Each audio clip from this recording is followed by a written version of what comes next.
बिहार का एक हिस्सा सीमांचल है, सबसे ज़्यादा पलायन यहाँ से है और इनकी जिम्मेदारी और इसका जिम्मेदार अगर कोई है तो बिहार सरकार है। पिछले 15 सालों से बिहार की सत्ता पर माननीय मुख्यमंत्री नीतीश कुमार राज कर रहे हैं, लेकिन उन्होंने बिहार के पलायन को रोकने में कामयाब नहीं हो पाए। ये उनकी नाकामी है। और रही सवाल यहाँ की समस्याओं की, हमारे यहाँ अच्छे हॉस्पिटल्स नहीं है, अच्छे कॉलेजेस नहीं है, पुल का जो समस्या है तो है ही, और सबसे ज़्यादा जो समस्या हमारे यहाँ कटान धसान का।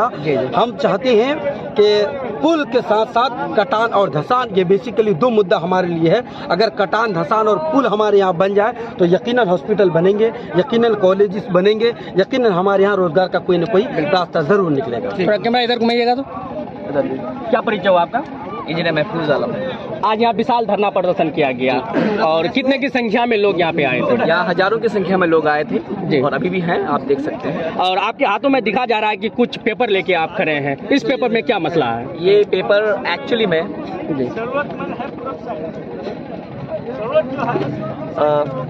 ये दो पेपर है।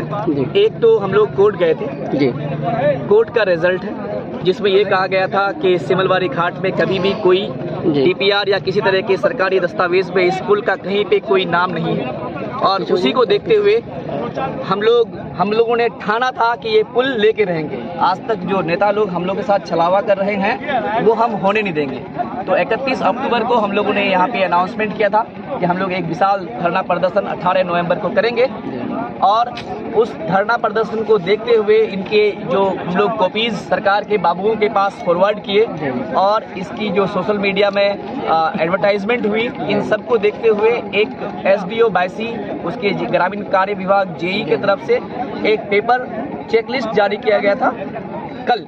अच्छा सर, एक सवाल यहाँ पे और भी बनता है कि जैसे कि इस समस्या को लेके बहुत दिनों से आप लोग प्रयास में हैं। बिल्कुल। और खारी पुल का भी मुद्दा चल रहा है, अनोखा मुद्दा यहाँ पे है, लेकिन इस मुद्दा को 17 तारीख को ही क्यों उठाना था इनको, विधायक को या MP को?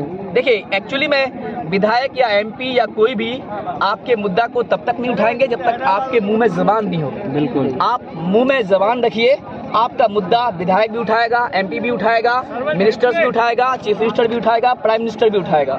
अगर आपके मुंह में जबान नहीं होगी तो आपका मुद्दा आपका घर का छोटा बेटा, लंगड़ा बेटा, लुल्ला बेटा वो भी नहीं उठाएगा, जिसको आप एक थप्पड़ मार सकते हैं, वो भी बगैर बोले आपको एक गिलास पानी का नहीं देता है। तो जब तक आप बोलेंगे नहीं तब तक कोई करेगा नहीं। अच्छा, पब्लिक को थोड़ा सा ये बता दीजिए, जो पब्लिक यहाँ पे नहीं पहुँच पाए, हमारे माता बहनें हैं और भी लोग मित्र साथी हैं, इस पेपर में क्या, इस धरना से क्या फायदा हुआ और क्या क्या पेपर आपके पास विभाग से हो या जनप्रतिनिधि के पास से आया है? जी, फायदा सबसे बड़ा फायदा तो ये हुआ कि जो हम जहन के गुलाम हैं जी, जो हमें जहनियत की आज़ादी आज तक नहीं मिली, हमें तो ऐसे भी वास्तविक आज़ादी नहीं मिली है जो 76 साल पहले 1947 में पूरे इंडिया को मिली, सीमांचल को नहीं मिली।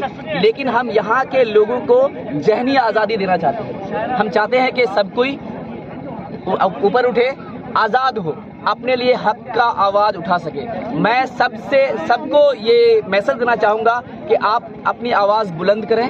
अगर माँ बहनों को बताना चाहूँगा कि अगर आप आ नहीं पाते हैं धरना में या किसी इस तरह के प्रोटेस्ट में, तो आप कम से कम अपने घर वाले, अपना बेटा, अपना भतीजा से सवाल करें कि क्या आप उस धरना में गए थे जहाँ पे मैं नाव पे पार करके उस पार हॉस्पिटल गई थी, जहाँ पे मैं बीमारी में 100 किलोमीटर घूम के मसगवा और रौटा होते हुए फिर से जिला मुख्यालय गया था।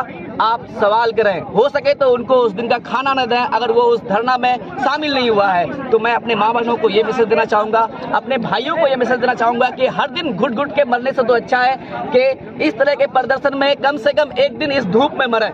हर दिन घुट घुट के मरने से ये बेटर है कि इस तरह के धूप में हम मरें, ताकि हम भी आज़ाद होंगे। एक सवाल और ये एरिया डेवलप होगा। सर, एक कड़वा सवाल है जी, और ये सोशल मीडिया में अभी कुछ इसके बारे में मुद्दा चल रहा है। बिल्कुल। कुछ लोगों का कहना है कि इंजीनियर महफूज साहब जो यहाँ पे आ रहे हैं जी, इस पुल के विषय में जो धरना कर रहे हैं, अनोखा मामला जो चल रहे हैं जी, तो ये भी एक राजनीति।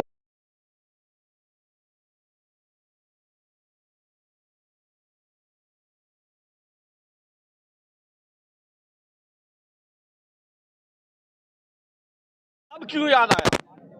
पहले से वो 4 साल कहाँ थे? अब चुनाव के समय ही क्यों याद आया है? और हमको लगता है कि ये पूर्णतः छलावा है। जो कल यहाँ के युवाओं का ताकत को देखते हुए वो डरे हुए हैं और डर कर ये छलावा कर रहे हैं। लेकिन हम लोग अब इस छलावे में नहीं आएंगे। हम लोग तब तक लड़ाई लड़ेंगे जब तक हम लोगों का कार्य प्रारंभ नहीं होता है। बिल्कुल। यहाँ पर हम लोग जब तक कार्य प्रारंभ नहीं होगा तब तक हम लोग लड़ाई लड़ते रहेंगे।